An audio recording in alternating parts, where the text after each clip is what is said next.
Hello, everybody. My name's Milan Starcic.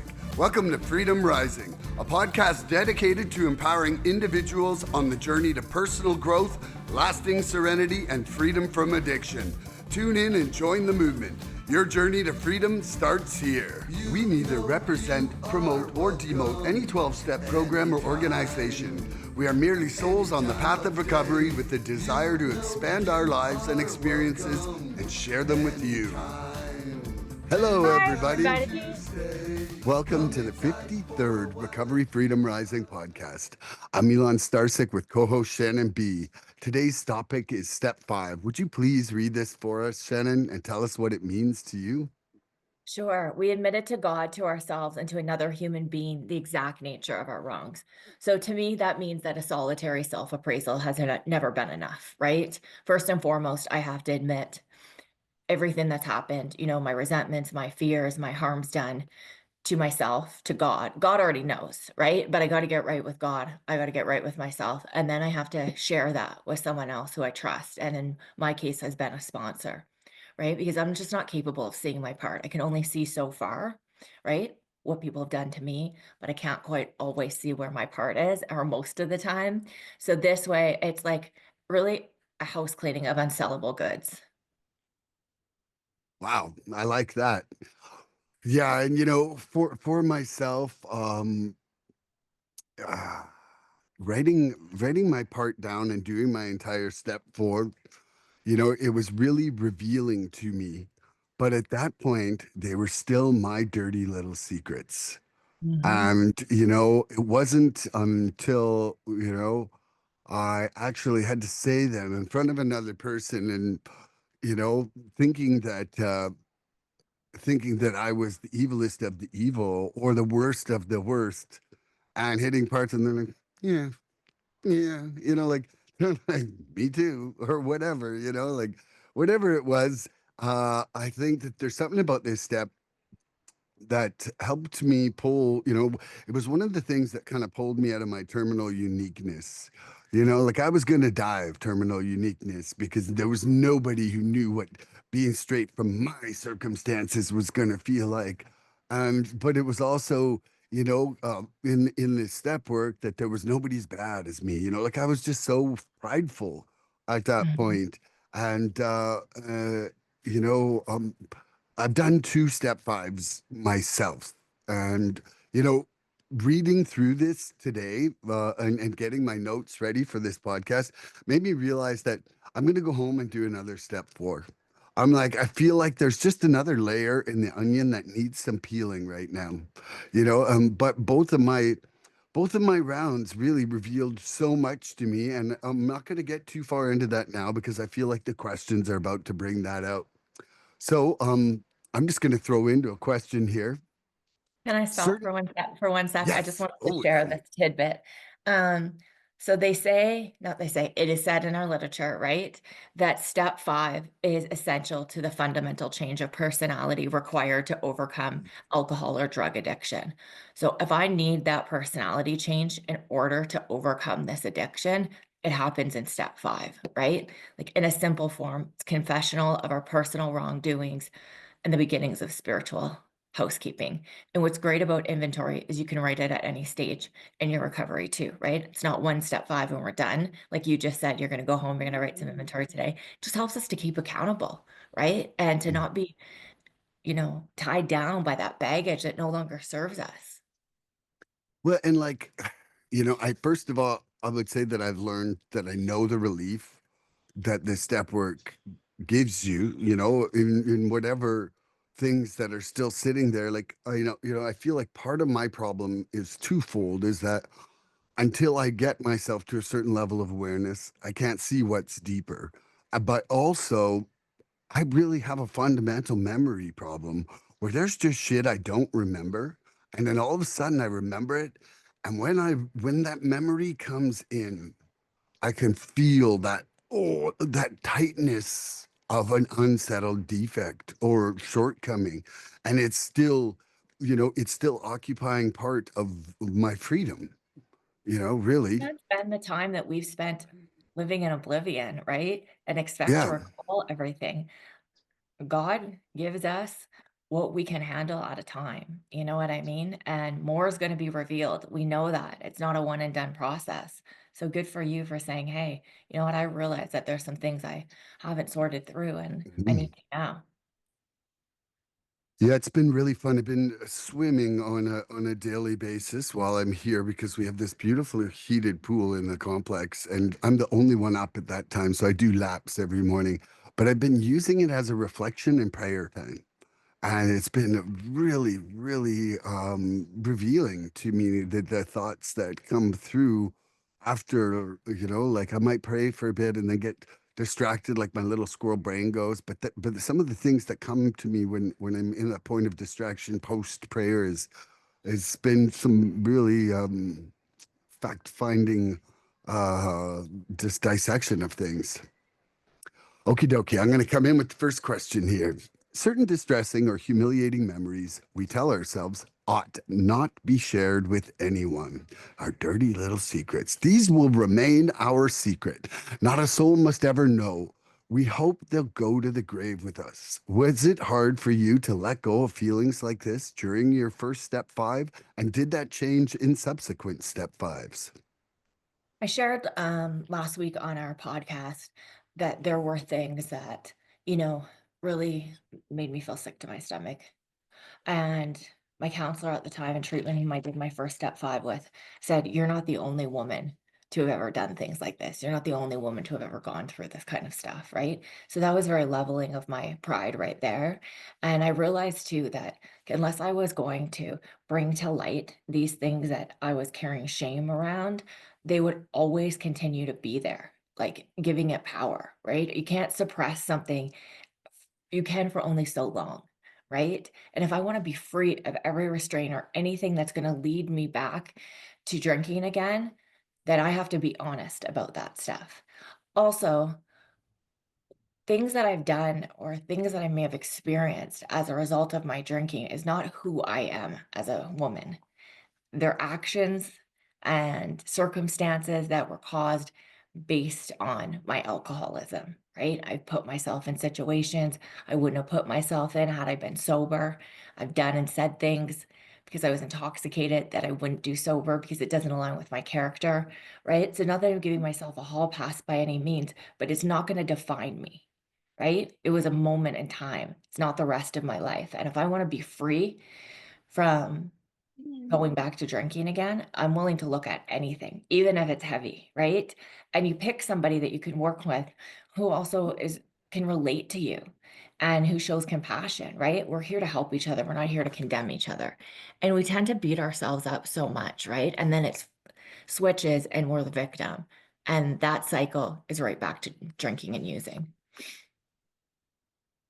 Awesome. And like I have another lady co-host. One of the things she says on a lot of episodes is, "How free do you want to be?"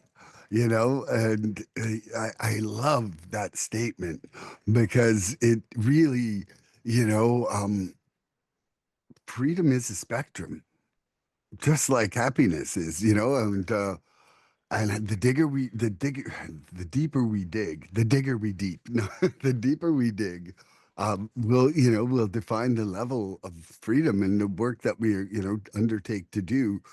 For me, I didn't, okay, first of all, at options, we didn't get to pick who we did our step five with, right?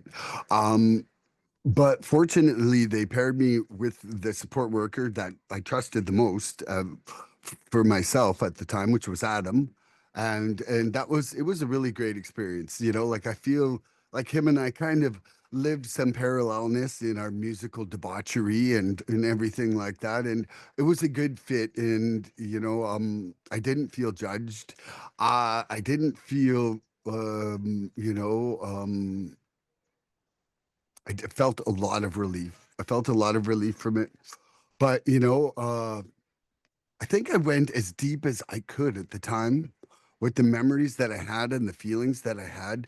You know, Part of that first set of steps was that I was still really in a very thick mental haze coming out of my addiction, that I feel, man, is almost even still lifting to this day. in certain elements of cognitive clarity and things like that. And you know, part of that is precipitated that I feel that exercise is having an impact on my cognitive ability. And I just wasn't able to exercise right away after, like not very much, you know, it was just wasn't the same thing to get my blood flowing.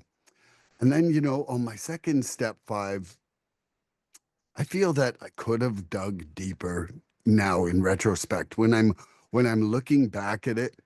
And but you know, it was another point of great relief. But do I feel that there's still things that are unresolved? And that's part of it is that, you know, as they're coming to my awareness, I feel that I'm not sure that some of the deeper, darker things or whatever that are sitting there still need more than a step 10 to really look at it. You know, like I don't need to just make amends to it. I feel like I need to talk to somebody about it. And you know, like step 10 doesn't necessarily require you to be you know, admitting these parts and these things to another person and to your higher power.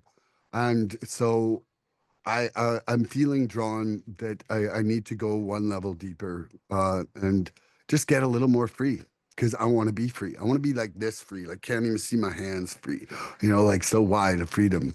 Like just that's I think what I need. Okay, do you have a question for me now, Shannon? To add on to what you said, step 5 is our, Mm, daily spot check, right? Where we're making our amends as or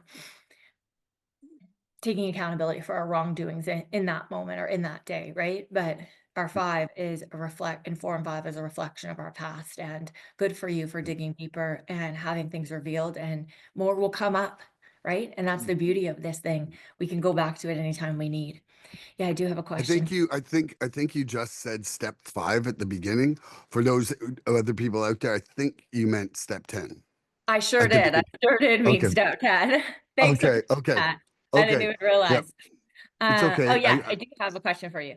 Okay. How do you feel your relationship with your higher power has changed as a result of working the 5th step? I feel like that step five has given me more faith than almost any other part of the program.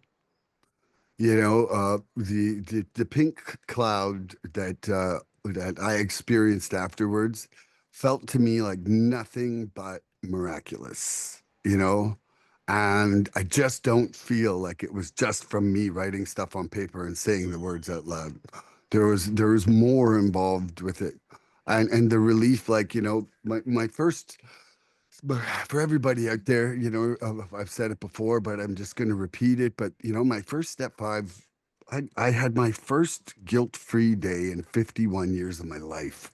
I was almost in tears of joy for 36 hours afterwards. And it was just a super profound moment for me.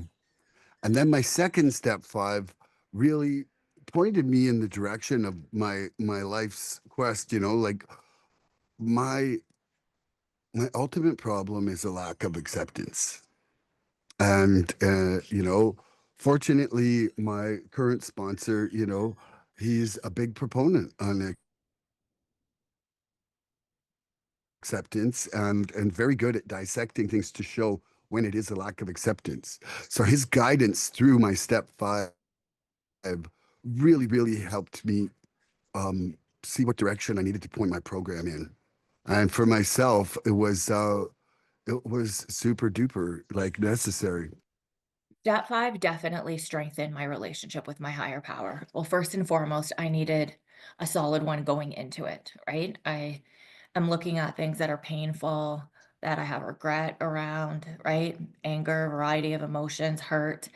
And if I'm not right with God on that, I'll get sucked into that self-pity bubble, right? That vice of self-pity that we go into.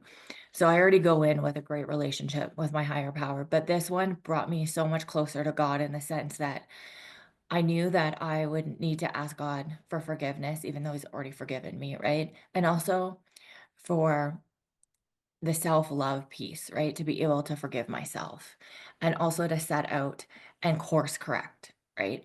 If God wants me to be of maximum service to others, that means that I have to get that selfish, self-seeking, self-centered root cause of my addiction out of me, right? And by continuing to check in with my higher power and then go out and apply everything that I've learned in step 5 so that I can have that full personality change. I can't do that on my own. I'm not supposed to. So being able to have God guide me and know that no matter what the outcome is, as I proceed into other steps and take accountability for my wrongdoings in step 5, God's always with me, right? He's already forgiven me. So however things pan out, it's not up to me to control that outcome. It's really none of my business. My part is to take accountability and right the wrongs to the best of my ability with God leading me. Beautiful. Okay, I've got another question for you, Shannon. Shannon B. Most of us would declare that without a fearless admission of our defects to another human being, we could not stay sober. It seems plain that the grace of God will not enter to expel our destructive obsessions until we're willing to try this. Has this been your experience with this step? Okay, that was a lot of words. Condense that for me. Okay.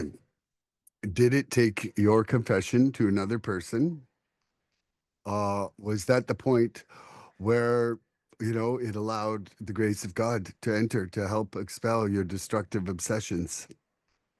Absolutely. The obsession and that's all self-will, right? So the more that I'm in myself, the more that hamster wheel goes replaying things over and over again, obsessing about outcomes, obsessing about things I can't control, trying to control them.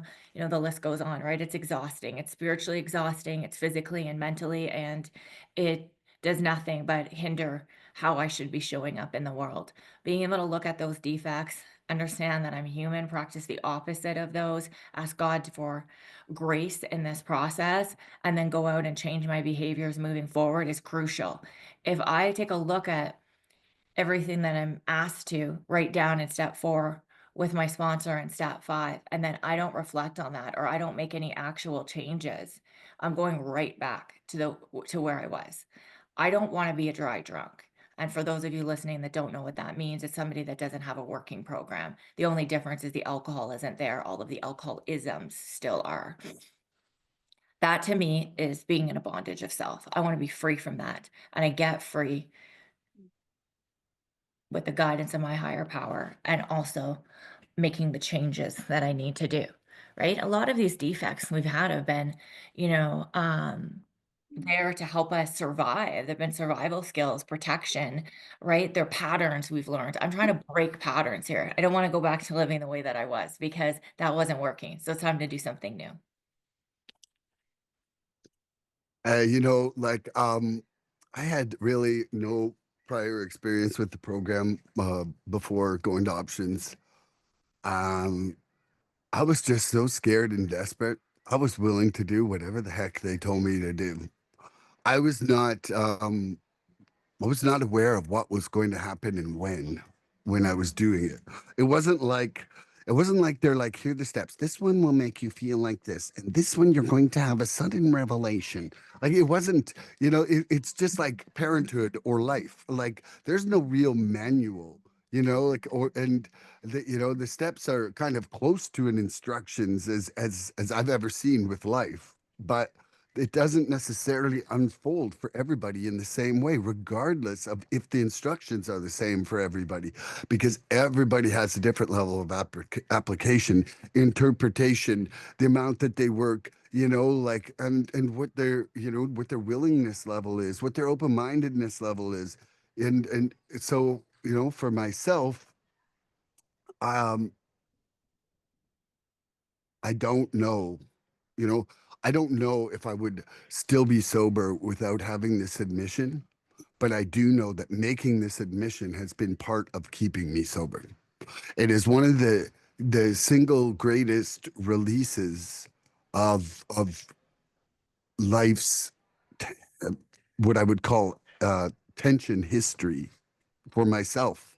In like I've never had a greater release of tension. You know, like when you go to a massage therapist and you're like crippled from overworking some muscle, and then all of a sudden they're like, you know, and it's like pain, pain, pain, and then they go boom, and you're like, go, and your shoulder drops, and you can like move your arm again, and you're like, oh, I never thought that arm would work again. Well, it was like that with the step five. Like I was carrying the tension of all these defects and shortcomings and the past, like it was like this bundle of weight on my spine and my brain. And the step five let me just drop that and get relaxed again in a way that was um was really euphoric actually. It was really, really like it might have been my first dance with serenity, really, for myself, you know? It's beautiful to hear. First dance of serenity. I like that. The self-awareness that I have today is a direct result of working these steps in every capacity of my life. I wasn't self-aware when I came in, right? I need help to be more aware of letting things go, how to course correct, right? How to live in the solution rather than live in the problem. And that all is revealed to me through step five and then continuous work within the rest of the steps. And I like what you said, like that serenity, right? We don't know that. We have to match calamity with serenity. I don't want that chaos anymore. My brain can be chaotic enough if, I'm not spiritually fit, right? So I don't need things that no longer serve me bouncing around inside, creating false narratives. I have a question for you. Exactly. I got an answer. Like, but like, woo, tiny dancer. Okay. Um, how has the view of myself changed after working step five? View of yourself. Yeah. Okay. Well, I think first of all, part of it is that I'm not as bad as I thought I was.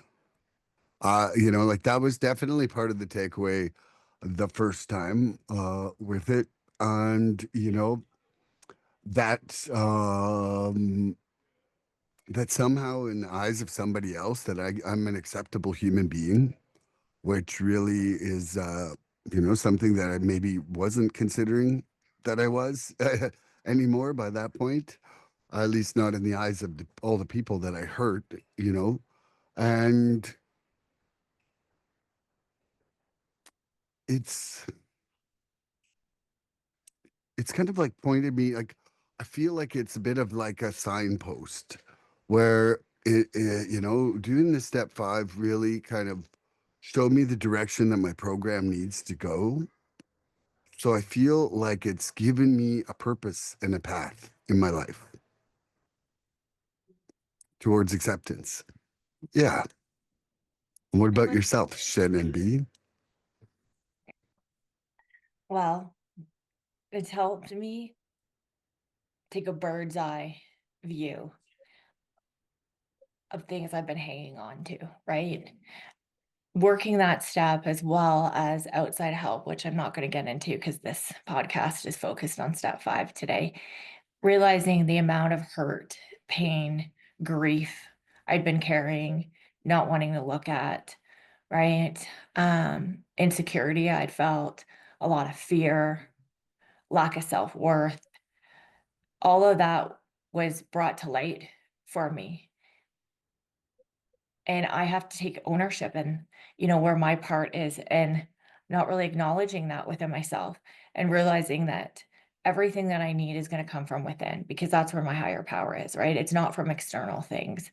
And also, I had no boundaries either, right? So today I live a completely different life and not just because, the alcohol's not there, but because I show up more like my authentic self, and I'm still growing in that, right? And still understanding a lot of who I am and, what I really want and how I feel about things. Because so many years of, suppressing things and numbing out, right? It blocks off you really trying to get to know yourself and what you genuinely want. But today, like, I'm really honest with myself. I'm honest with others too, and not in a brutal way like I was in the past, right? But being able to say, "No, I can't do that," or "This doesn't work for me," or stopping the people pleasing because I thought I would gain something from it, and realizing that I'm enough the way that I am and that I don't need to overcompensate or carry so much guilt or, be whatever this person needs me to be because I'm trying to shape shift for approval. Mm. Um, that's all been revealed to me, right, as a result of the work that I put into this program. And today, I can really love myself. That doesn't mean that I'm don't have moments, right? I do, but God helps me with that. And just being able to show up in the world as someone who genuinely cares about people, but also not at the expense of myself, right? And not pouring myself so much into others that it stops me from looking at my own makeup, my own things that I need to work on. So ultimately, I'm a stronger person as a result of it. I'm clear, I'm level-headed, and I don't look to numb out anymore. I can show up, feel my feelings, give myself permission for that, but my emotions don't run my life anymore, and that's really freeing. Beautiful. I love that. Okie dokie. I've got another question here. Are you ready? I'm ready. Okay. This vital step was also the means by which we began to get the feeling that we could be forgiven, no matter what we had thought or done.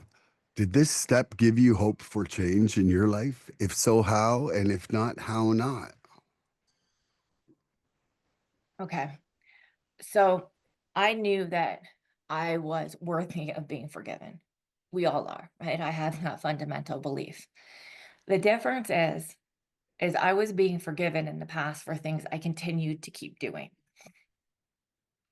Today, when I make an amends, my behavior has changed before I'm going and making that. I'm not holding someone emotionally hostage or trying to get off the hook with things, right? So I knew that I was capable of being forgiven, but the biggest part was I needed to also forgive myself. Because even if I go and right or wrong with you and you say, thank you for coming to me and owning this, and here's some other ways in which you've caused me harm and you choose to forgive me, how much longer am I going to continue to beat myself up over that? Or am I going to show up and then completely overcompensate in our relationship or in a friendship, right? Because I'm carrying guilt still from that. Am I able to let it go and believe that, I'm worthy of this forgiveness and it's okay. I can move forward now and, not continue to punish myself. That's the biggest hurdle, right? And I don't do that today. There are moments when stuff creeps up on me or comes to mind that happen as a result of my addiction, and I think like, ugh, feel still a little bit of guilt around that. But shame does nothing for us. Guilt does nothing for us, right? It just takes up space rent free in our mind. So by changing how I view myself, by taking that accountability, by living a life with integrity, being the woman that I wanna be, someone that I can be proud of, that I know God is, and that, the people close to me are, that's where the real change comes from, right? Like, that's a lifestyle. After we do this, in the first year, we're just trying to make sure we don't go back to the substance. But after that, this then becomes, you know, a working life program, and I need to be aware of all of these things. Like, there's work that has to go into it every day, but it's work that's so well worth it because the opposite of that is going right back into that shame spiral, that pain, that misery, and how long before I'm drunk again. So yeah, also being able to forgive people too, right? And to get closure on things that maybe never really was, the physical or verbal closure, being able to let go and, you know, wish the best for somebody without being a part of their lives because it doesn't work for you, it's not safe or it's toxic, right? Being able to like let go with grace and to be a woman who, walks in grace. That's the life I want to live. Absolutely. I love that. Okay, so this step definitely did give me hope for change. I had never when I went into options. I was looking for a way to be able to stay straight and enjoy going to parties straight. Like this, that was literally like how naive and stupid I was. Because everybody partied that I knew. So I never really saw that deep of a change coming through me because I didn't even understand what was possible. I didn't really have any fine examples of happy sobriety. So when I did this step and that relief was there, it absolutely gave me a massive hope for change. I was just like, shit, man, if it can take guilt away for a day and a half, like it can do anything, this program. Like, so that was, it was a real turning point in my belief system for this. Did a, like the first part about means by which we can get the feeling that we could be forgiven. I'm not sure I was feeling like a forgiveness vibe there, but I was definitely feeling change and hope for change from that. You know, it was it it was the single biggest turning point in my ability to have belief in the limitless freedom that this program can offer. And so, anybody out there who's procrastinating on their step four, just get it done and go find someone to talk about it. Like I implore you because, you know, it's uncomfortable, but it's also so beautiful and so relieving. And and I just think that I've seen so many people stall out between four and five. And a lot of it, I think, is probably based with the shame and guilt that I was suffering. And you don't need to be carrying that, you know? You don't need to be carrying that. That's what this is for, is to get rid of that. But are you going to be uncomfortable facing all that stuff? You're damn right you are. You're damn right you are. Like, there's no way to clear the wreckage out that we need to clear without uncomfortability. But as my sponsor says, I smell uncomfortability. Smells like growth. And it's true. You're not going to grow without being uncomfortable. So there's my answer to that. Do you have another question, Shannon? I do. I like that. It smells like growth. Uh, Yeah. uh, what reservations did you have about working step five? And was there anything that you weren't ready to let go of?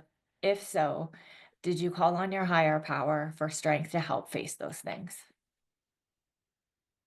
So there was definitely some of the stuff that I didn't want to say in front of people or anybody, you know, that I was carrying all that shame and guilt about. There was no doubt that there just was the reservation of exposure sitting inside me and shame. And also, too, one of the people who went before me was like, man, he overblew the step four and step five so dramatically that I thought it was like this huge, dreadful thing. So when I finally went and did it, I was like, I'm like drama queen.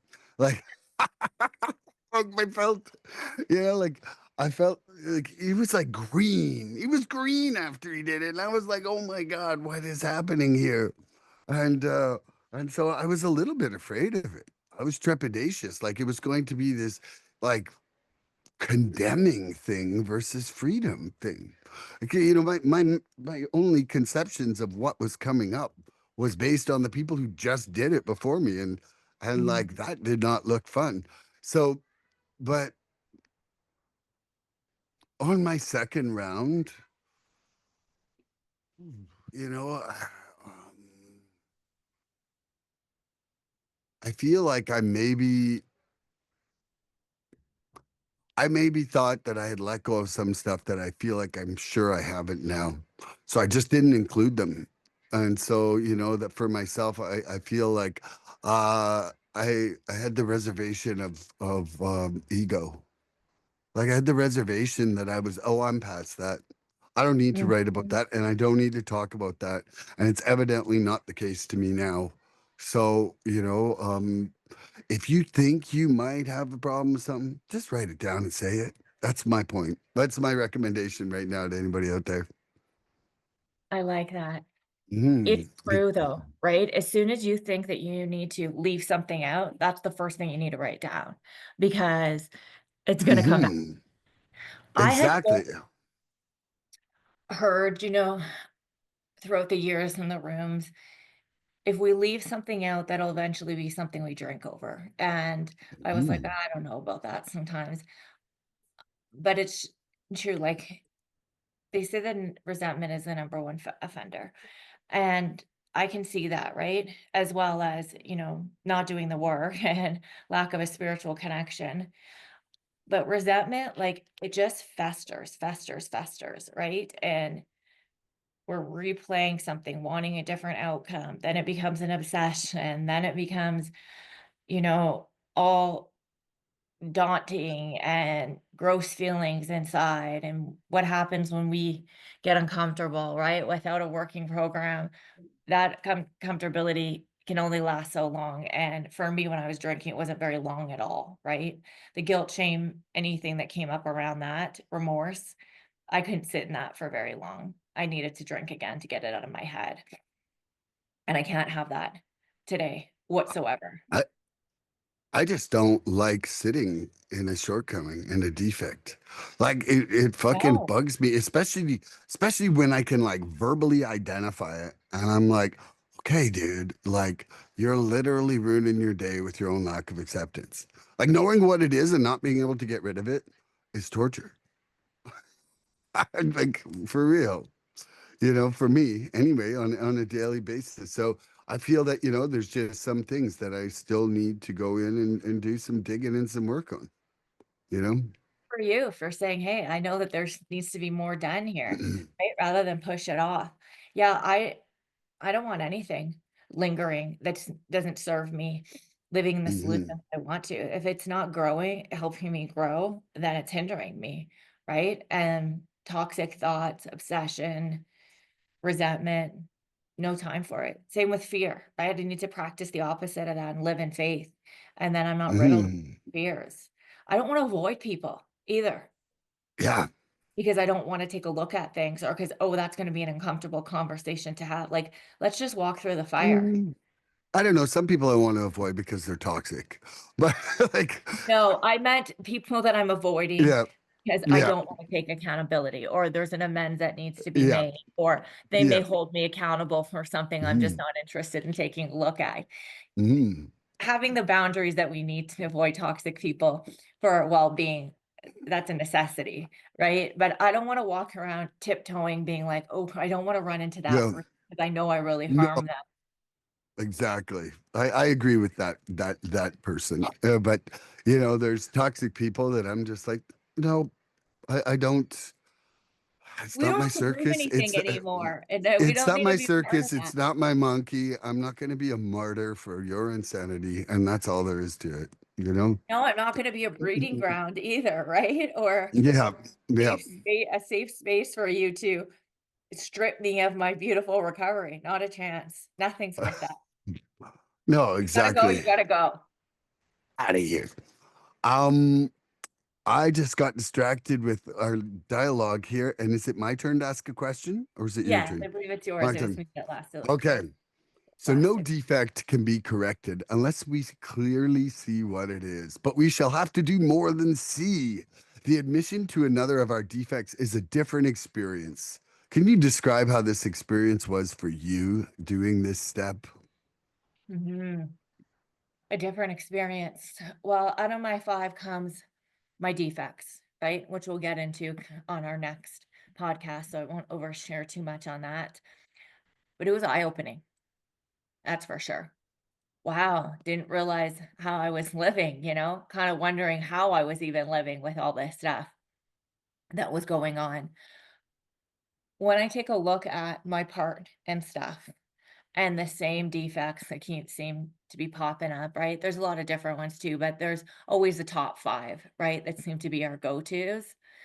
I didn't realize just how much I was harming myself and others by being so tunnel visioned, by only seeing up to a certain point, not being able to see any further than that, right? It stopped at this. I heard you did this to me. I'm justified in this. Next, right? And none of that is maturity. Like, I was so emotionally stunted too that I believed that my feelings were reality. What I felt was 100% what I should be feeling because that was the reality of the matter. I was so emotionally charged and lived in that it wasn't even about common sense. It's either it didn't affect me at all or it affected me to the upteenth degree. And I was going to let everybody know why I was right. And it Oh just yeah. fueled my drinking, right? And destructive behaviors. And it's like now that I see things, it's just because I feel something doesn't mean it's the actual reality. And if I'm hurt by something, doesn't mean that's that person's intention. And there's a way of communicating things and understanding and hearing people without making it your entire being or your entire identity.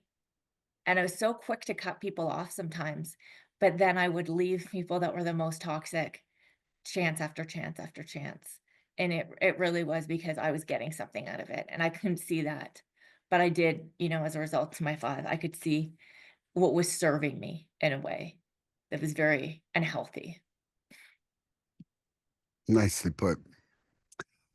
You know, yeah, I feel like for sure you can't change anything unless you see what it is. And without the without the step work, I didn't have the tools to see.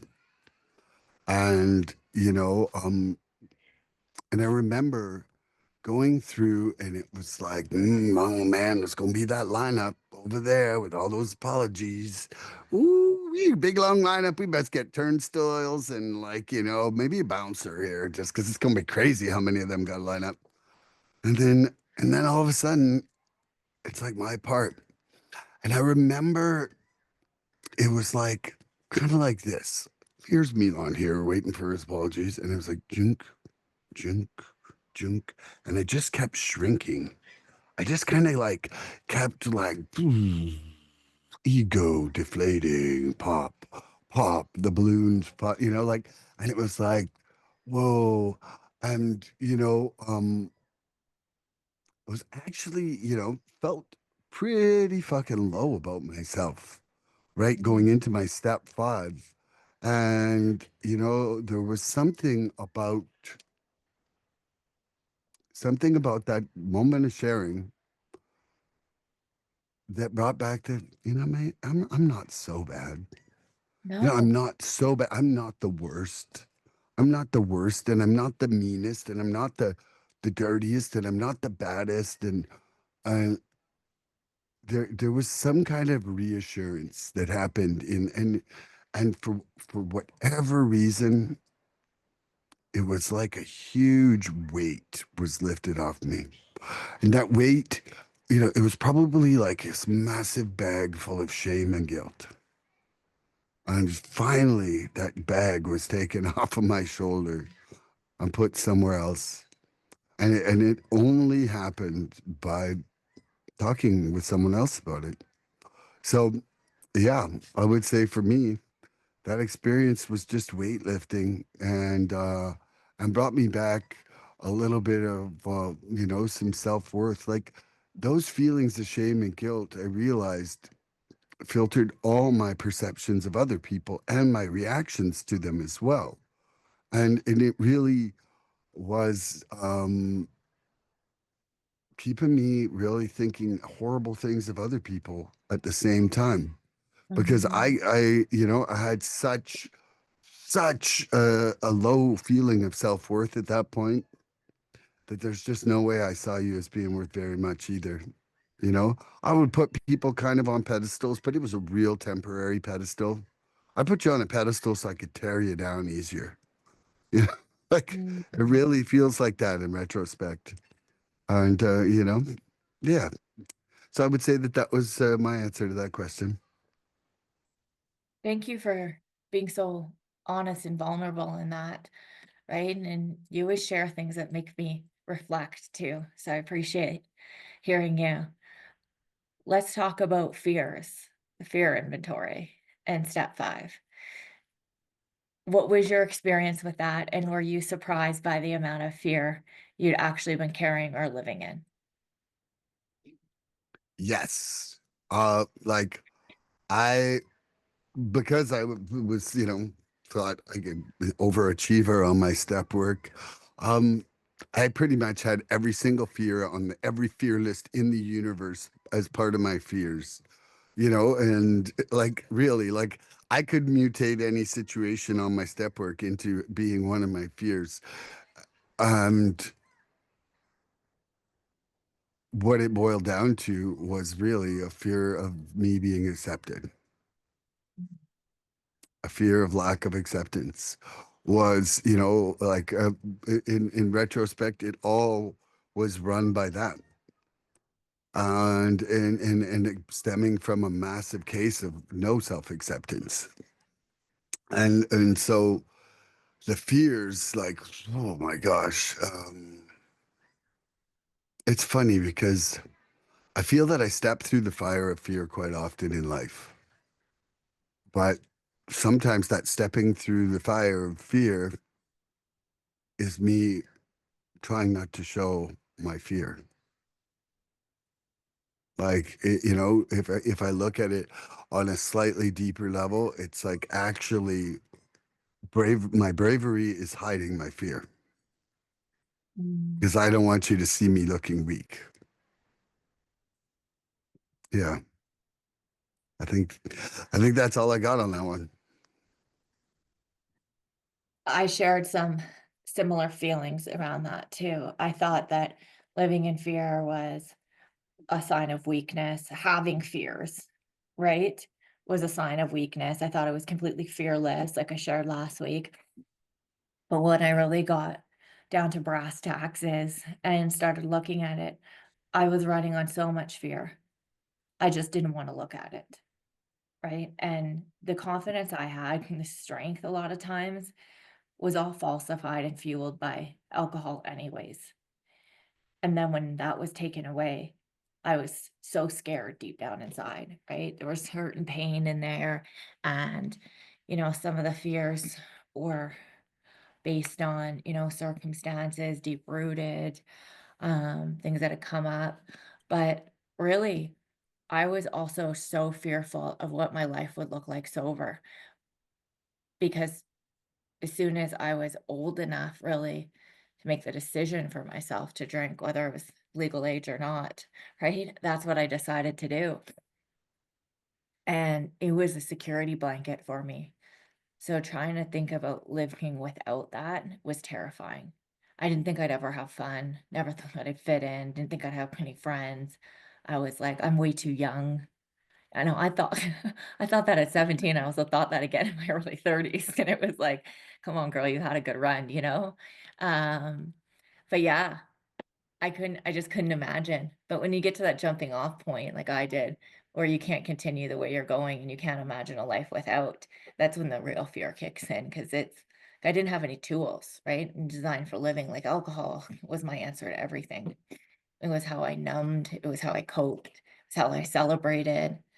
It was, how I numbed out, how I drowned things, and taking that away and having to take a look at who I really was, um, in the deepest parts of myself and where that fear came from.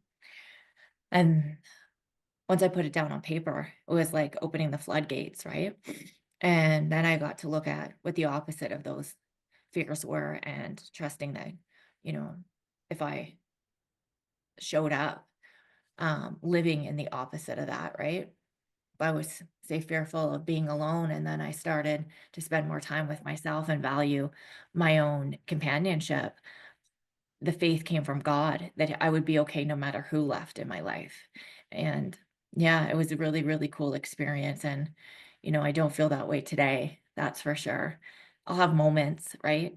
Things come up and it feels a little uncomfortable or scary, but I just feel that fear and do it anyways. But those kind of lines, right? Like, I'm just going to feel the fear and do it anyways. I always thought that, but I wasn't feeling the fear, I was numbing the fear, fueling myself with alcohol, and then just charging ahead.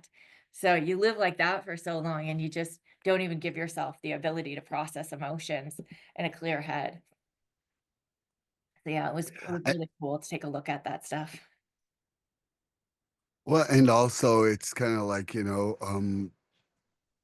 just charging through that fear can mean that maybe you're being really inconsiderate to other people's like lives, and how that ignorance is not always bliss.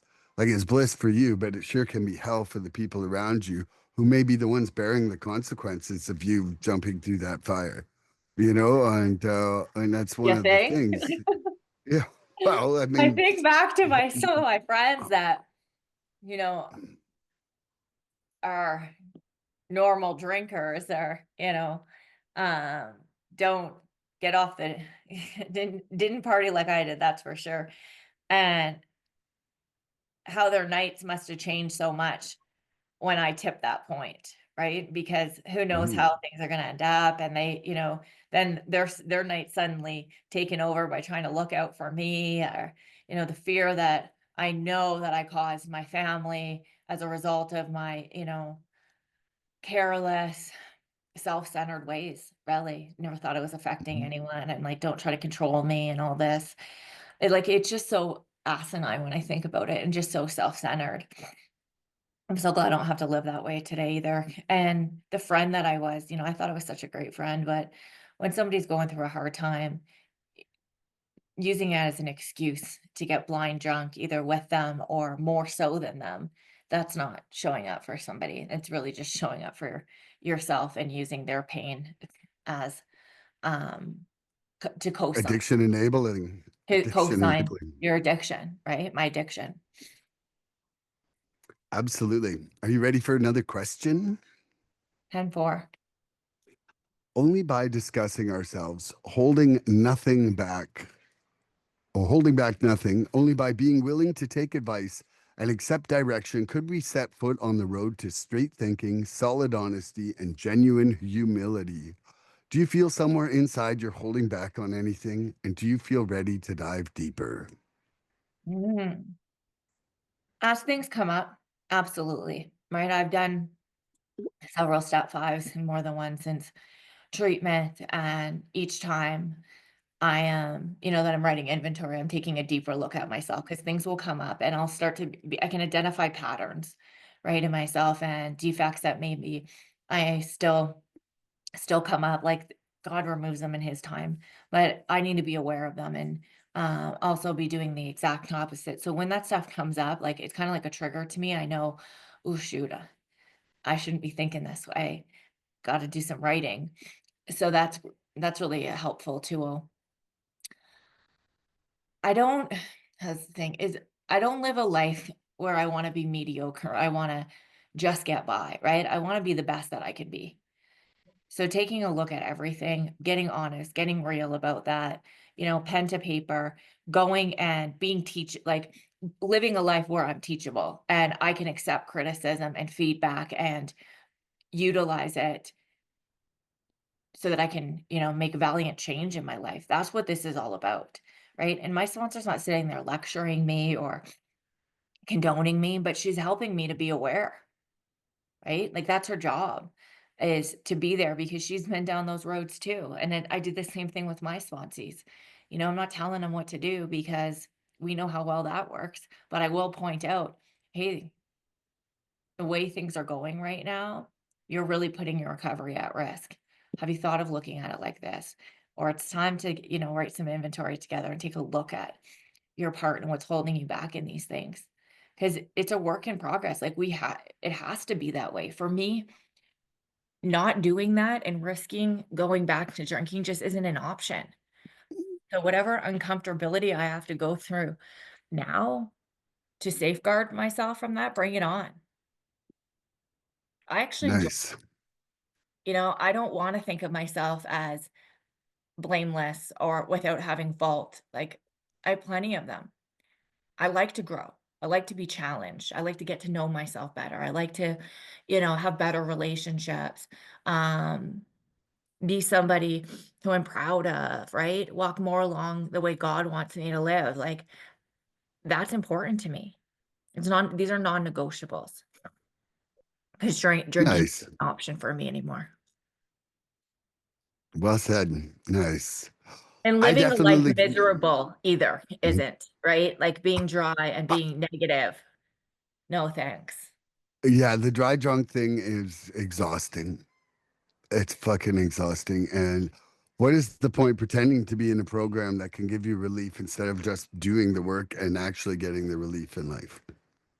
Well, it's like You that know, would be like me showing up to a gym every day and walking around and not bothering to get it's, it's chained or exactly what it lift would a be like. weight, lift a Go weight. to go to a And Pilates class and stand in the corner on your phone. I go to Pilates class, stand in the back and order, some dessert from Skip the Dishes and sit there and judge everyone, right? And then get back in my car and be like, F that place. And it's their fault, Man, not these mine. Pilates are doing nothing for me. And you know what? I'm not wasting my time with these people anymore. Like it's just so Yep. asinine. Like, no, I get out of this what I'm willing to put in, point blank, period. I agree, and that's where like I don't know what it is exactly, and it's going to take me kind of going through everything, but I feel that there's still something there, and I feel myself that I need to do another round and dive deeper, and I think that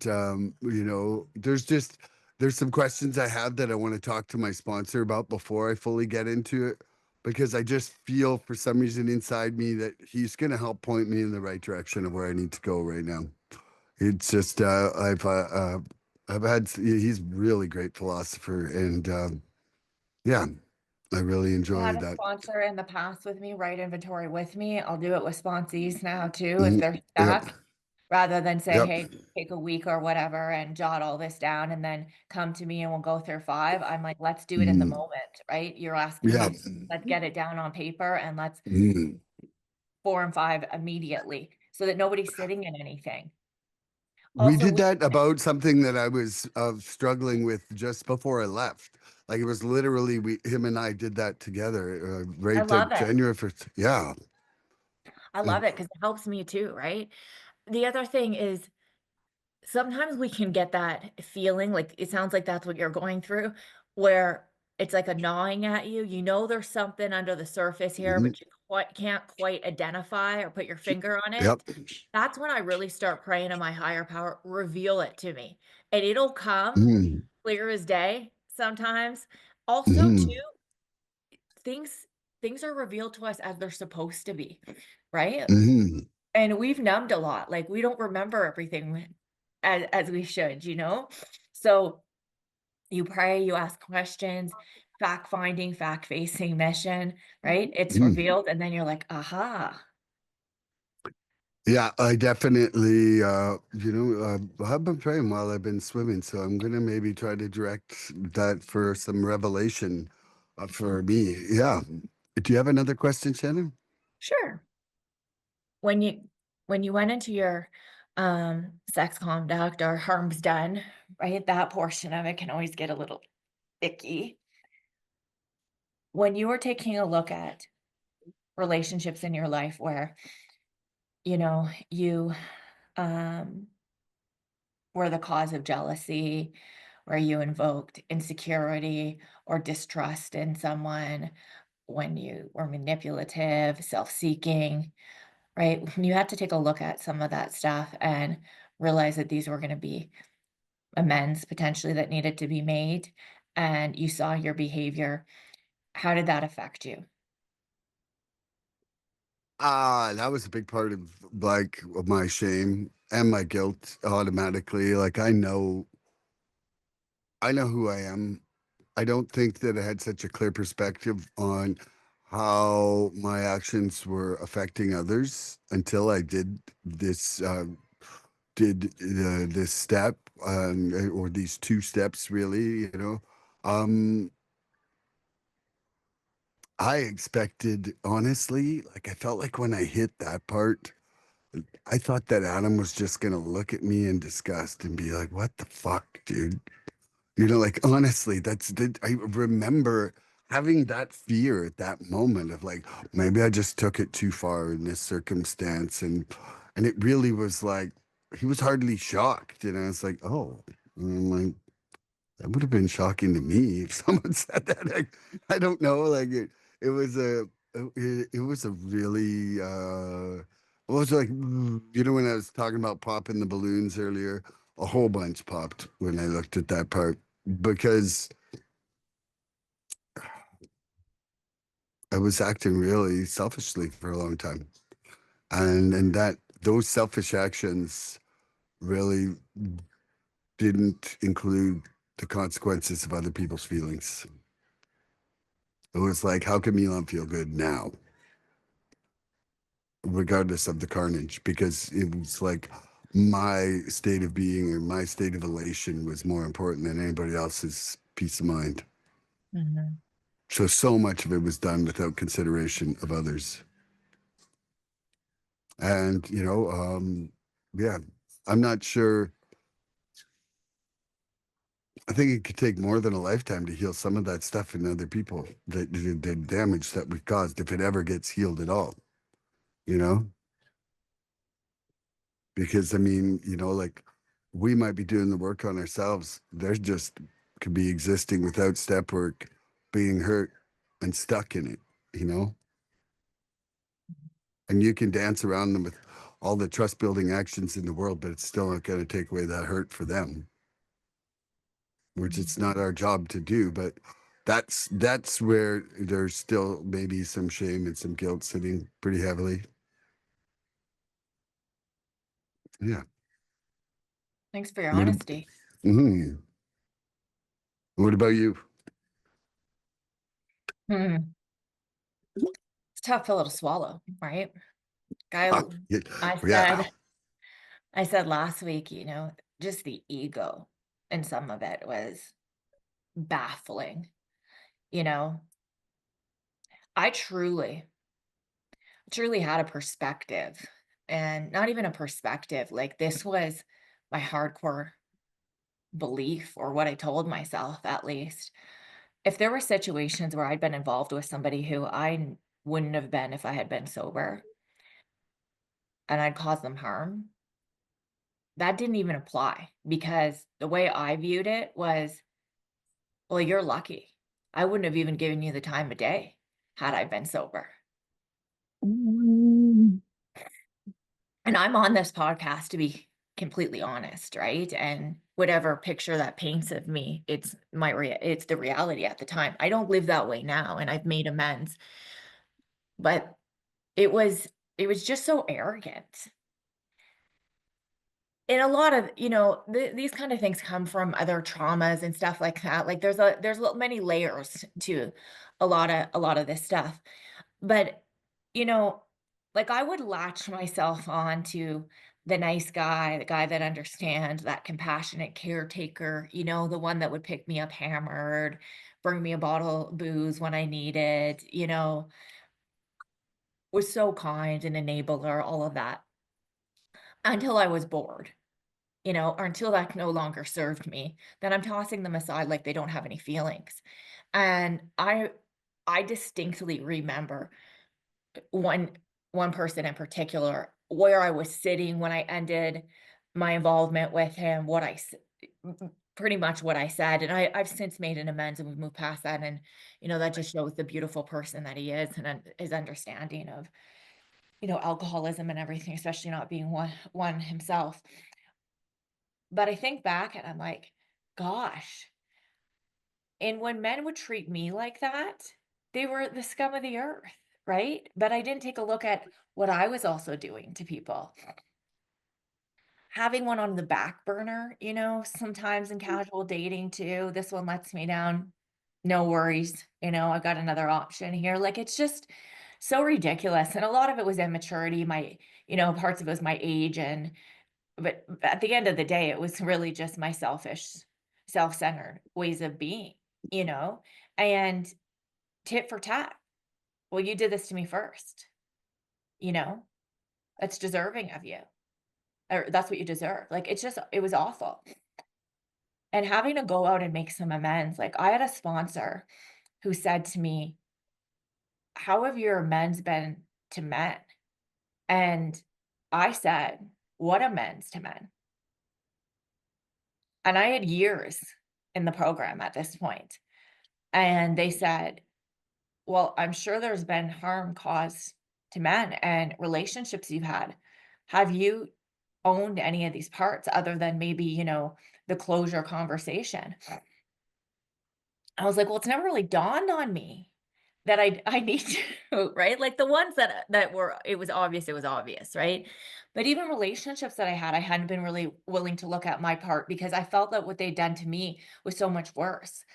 But when I sat out and I made all of those amends, that I sat down, like, put pen to paper, boom, it was firing off me, you know? And then I discussed with my sponsor how I was gonna go about making these amends, and when I reached out, no, some of these guys I dated were like, "Shannon, you don't need to take this level of accountability." You know what I mean? Like, I wasn't healthy then either, and we had great conversations, but I still owned my part. There was others that were like, "Wow, thank you," "Appreciate hearing this." And it felt good. And then that's when, like, I really started to realize that I was still carrying this part of, like, entitlement that needed to go. You know what I mean? And also, all that stuff led me to having the healthy relationship that I do today. I wouldn't be where I am today if I hadn't been able to own the wreckage of my past and be fully honest about it. Well, you wouldn't have seen what you had done in those other relationships is wrong, and then you would repeat the mistakes of your past.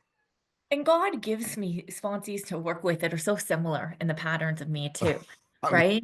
Where they have, mm, very similar traumas and things like that. And then it's like it's the same thing, keep going to the, same empty bank trying to withdraw money, right? It's the same toxic mm. patterns over and over again. And if we're not willing to take a look at what's driving us back to that, nothing's going to change. They're not going to change.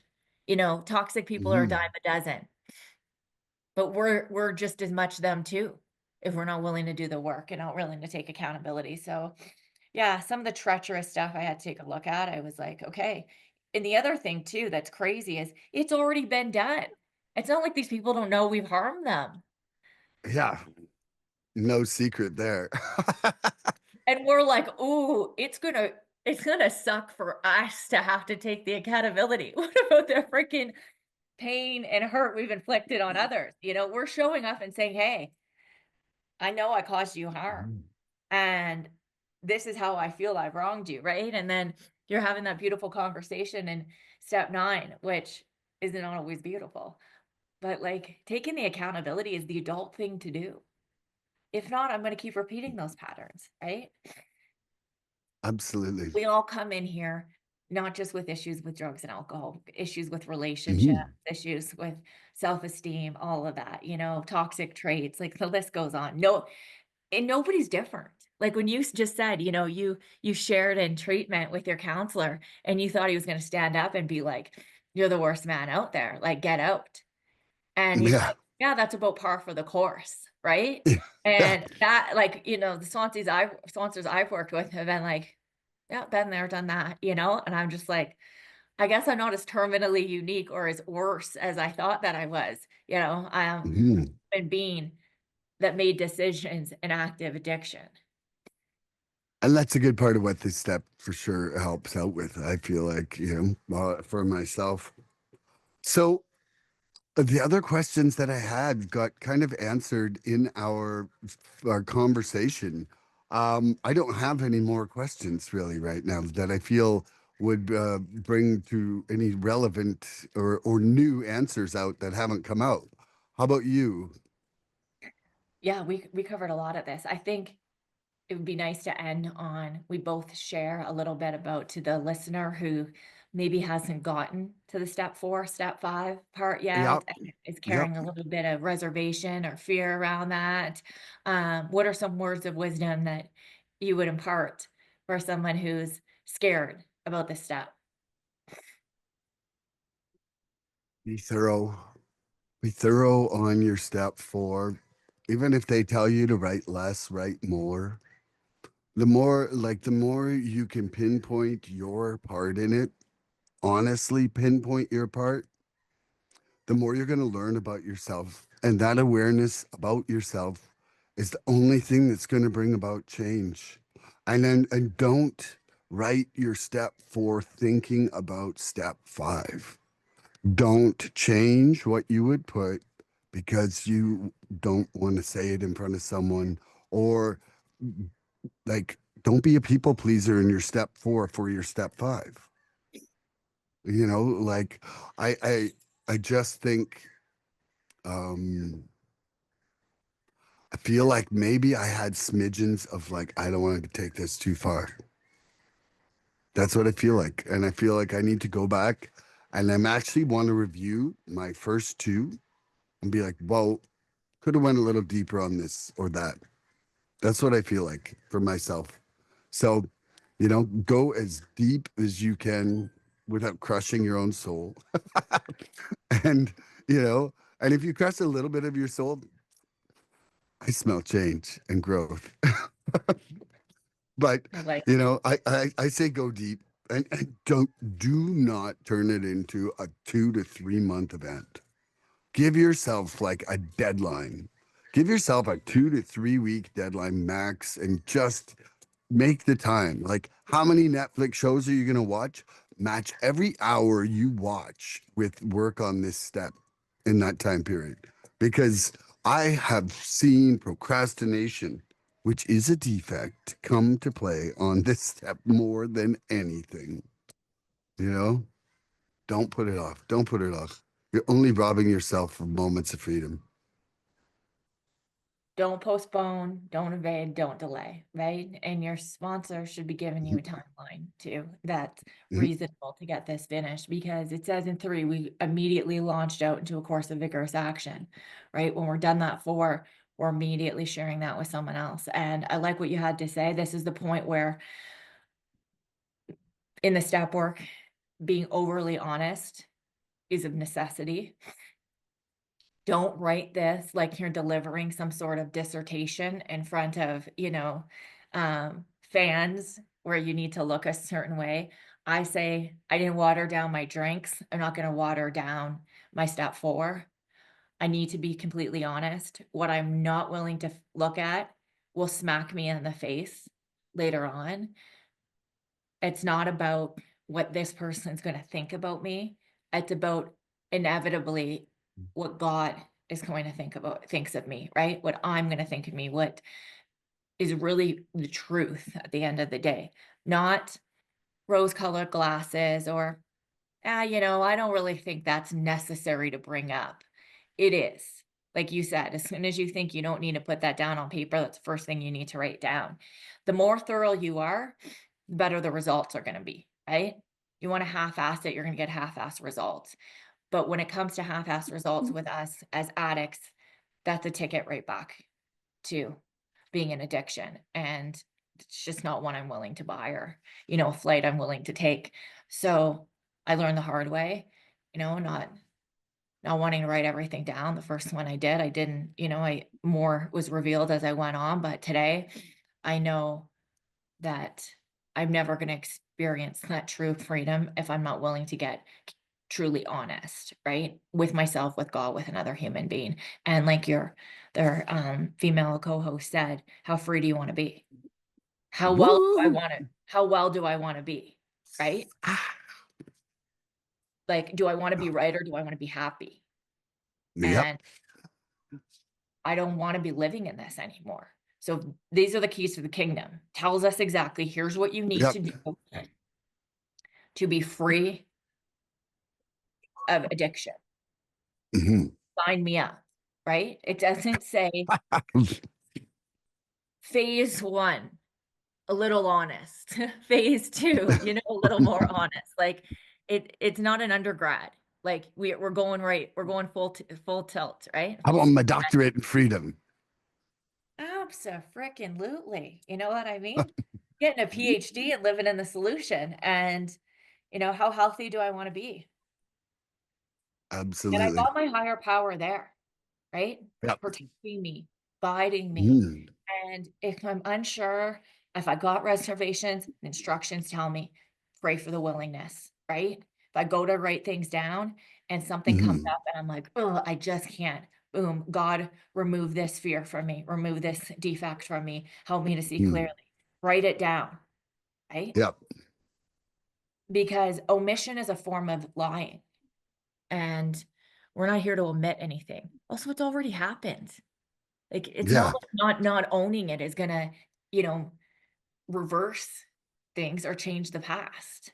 No, I don't wanna be angry. Mm. I don't have that dubious luxury anymore. So the resentment's gotta go, fear's gotta be faced, harms done have to be owned.